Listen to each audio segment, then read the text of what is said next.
Hello children, welcome to असाई education. आज हम आपको लिखवाएंगे परोपकार का निबंध संस्कृत में। तो आइए देखते हैं कि परोपकार का निबंध कैसे लिखा जाएगा। परेशान उपकारः परोपकारः भवति। परेशान उपकारः दूसरों का उपकार, परोपकारः भवति परोपकार होता है, दूसरों का उपकार परोपकार होता है। परोपकारम बिना मानवः पशु इव भवति। परोपकार के बिना मनुष्य पशु के समान है। यम प्रकृति अपि अस्मान परोपकारम शिक्षति। यम प्रकृति अपि है, प्रकृति भी अस्मान परोपकारम शिक्षति, हमको परोपकार सिखाती है, परोपकार की शिक्षा देती है। वृक्ष परोपकाराय एव फलन्ति। वृक्ष परोपकार के लिए ही फलते हैं। नद्यों अपि परोपकाराय बहन्ति। नदियाँ भी परोपकार के लिए बहती हैं। प्रकृति प्रत्येकम वस्तु परेशान कल्याणाय एव भवति। प्रकृति में प्रत्येक वस्तु दूसरों के कल्याण के लिए ही होती है। अतः सर्व मानवई सदा परोपकारः करणीयः। इसलिए सभी मानवों के लिए, मनुष्यों के लिए हमेशा परोपकार करना चाहिए। तो यहाँ तक क्या बताया गया कि परेशान उपकारः परोपकारः भवति। दूसरों का उपकार परोपकार होता है। मतलब जब हम दूसरों की सहायता करते हैं, दूसरों का भला चाहते हैं, दूसरों का उपकार करते हैं तो वो परोपकार कहलाता है। पर धन उपकार, दूसरों का उपकार।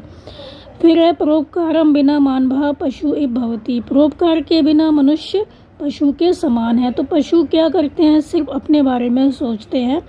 तो अगर मनुष्य सिर्फ अपने बारे में सोचेगा, दूसरों का भला नहीं सोचेगा, तो वो पशु के समान हो जाएगा। तो परोपकार के बिना मनुष्य पशु के समान होता है। यम प्रकृति अपि अस्मान परोपकारम शिक्षति। ये जो प्रकृति है वो भी हमको परोपकार की शिक्षा देती है।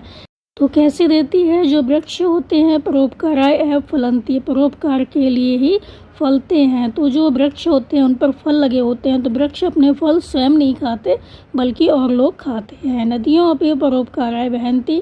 नदियाँ भी परोपकार के लिए बहती हैं। नदियों का जल होता है वो स्वयं नहीं पीती नदियाँ, बल्कि दूसरे लोग उनके जल का उपयोग करते हैं। तो प्रकृति प्रत्येकम वस्तु परेशान कल्याणाय एव भवति। तो प्रकृति की प्रत्येक वस्तु दूसरों के कल्याण के लिए ही होती है। इसीलिए सर्वहु मानवहि सभी मनुष्यों के लिए सदा परोपकारः करणीयः, हमेशा परोपकार करना चाहिए। परोपकारेण हृदयं पवित्रं सरलम सरसम च भवति। परोपकार से हृदय पवित्र, सरल और सरस होता है। सत्पुरुषः कदापि न स्वार्थ तत्परः भवन्ति। सत्पुरुष, अच्छे जो पुरुष होते हैं, सज्जन पुरुष जो होते हैं, वो कभी भी स्वार्थ तत्पर नहीं होते हैं।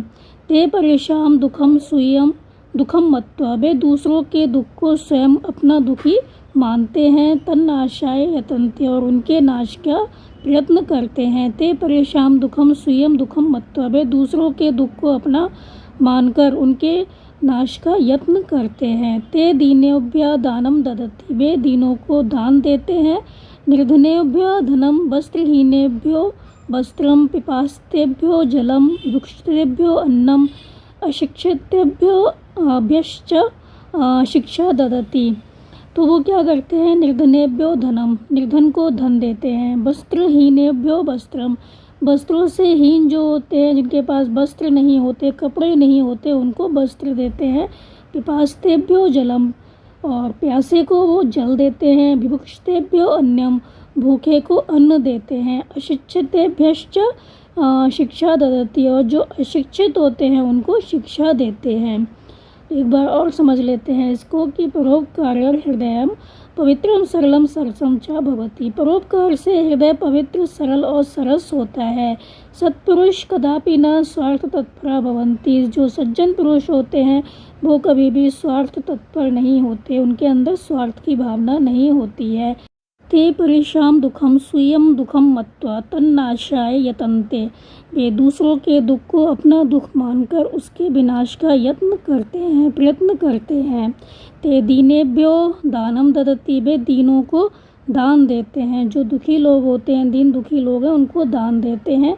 निर्धनेभ्यो धनम, निर्धन को धन देते हैं। वस्त्रहीनेभ्यो वस्त्रम, जो वस्त्र से हीन होते हैं, जिनके पास कपड़े नहीं होते, उनको वस्त्र देते हैं।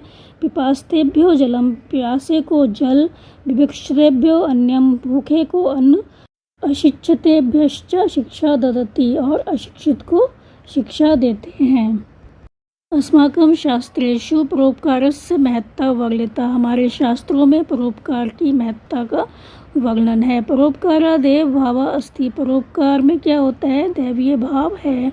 अस्य भावस्य उदयन, इस भाव के उदय होने से ही समाजस्य देशस्य च प्रगति भवति, समाज की और देश की प्रगति होती है, उन्नति होती है। परोपकारं विना मनुष्यस्य जीवनम सुखपूर्णम न भवति, परोपकार के बिना मनुष्य का जीवन सुखपूर्ण नहीं होता। अतः सर्वे मानवै परोपकार अवश्यमेव कर्तव्य, इसीलिए सभी मनुष्यों को परोपकार अवश्य ही करना चाहिए। तो क्या कहा गया यहाँ पर कि हमारे शास्त्रों में परोपकार की महिमा का वर्णन किया गया है। परोपकार देव भावा अस्ति, परोपकार जो है वो दैवीय भाव है। अस्य भावस्य उदयन, इस भावना के उदय होने से ही समाज का, देश का और देश की प्रगति होती है। इस भाव के उदय होने से ही समाजस्य देशस्य, समाज और देश की प्रगति होती है, उन्नति होती है। परोपकारं बिना मनुष्यस्य जीवनम सुखपूर्णम न भवति, परोपकार के बिना मनुष्य का जीवन सुखपूर्ण नहीं होता। अतः सभी मनुष्यों को परोपकार अवश्य ही करना चाहिए। ये जनाः परोपकारं कुर्वन्ति, जो लोग परोपकार करते हैं, तेषां समाजे सम्मानं भवति, उनका समाज में सम्मान होता है। ते प्रतिष्ठां प्राप्नुवन्ति, वे प्रतिष्ठा को प्राप्त करते हैं। परोपकारी परोपकारं कृत्वा असीम शांतिम अनुभवति, परोपकारी परोपकार करके असीम शांति का अनुभव करते हैं। सज्जनास्तु परोपकारं स्वकर्तव्यम मन्यन्ते, सज्जन तो परोपकार को ही अपना कर्तव्य मानते हैं। कहा भी गया है आत्मार्थम जीव लोके अस्मिन को न जीवति मानवः, तो जीव लोके अस्मिन, इस जीव लोक में आत्मार्थम अपने लिए कौन नहीं जीता, इस जीव लोक में अपने लिए कौन सा मनुष्य नहीं जीता। लेकिन परम परोपकारतम यो जीवति सा जीवति, लेकिन जो परोपकार के लिए जीता है उसका जीना ही जीना होता है, वो ही जीवित है। पे क्या बताया गया कि ये जनाः परोपकारं कुर्वन्ति, जो लोग परोपकार करते हैं, तेषां समाजे सम्मानं भवति, उनका समाज में सम्मान होता है। ते प्रतिष्ठां प्राप्नुवन्ति, वे प्रतिष्ठा को प्राप्त करते हैं। परोपकारी परोपकारं कृत्वा असीम शांतिम अनुभवति, परोपकारी परोपकार करके असीम शांति का अनुभव करता है। सज्जनास्तु परोपकारं स्वकर्तव्यम मन्यते, सज्जन तो परोपकार को ही अपना कर्तव्य मानते हैं। आत्मार्थम जीव लोके अस्मिन को न जीवति मानवः, परम परोपकारथम यो जीवति सहा जीवति। तो अंत में यही कहा गया है कि आत्मार्थम जीव लोके अस्मिन को न जीवति मानवः, इस जीव लोक में स्वयं के लिए कौन मनुष्य नहीं जीता। परम परोपकारथम यो जीवति सहा जीवति, परंतु जो परोपकार के लिए जीता है, सहा जीवति, वही जीता है, वही सच्चा जीना है। तो ये था आपका परोपकार पर निबंध।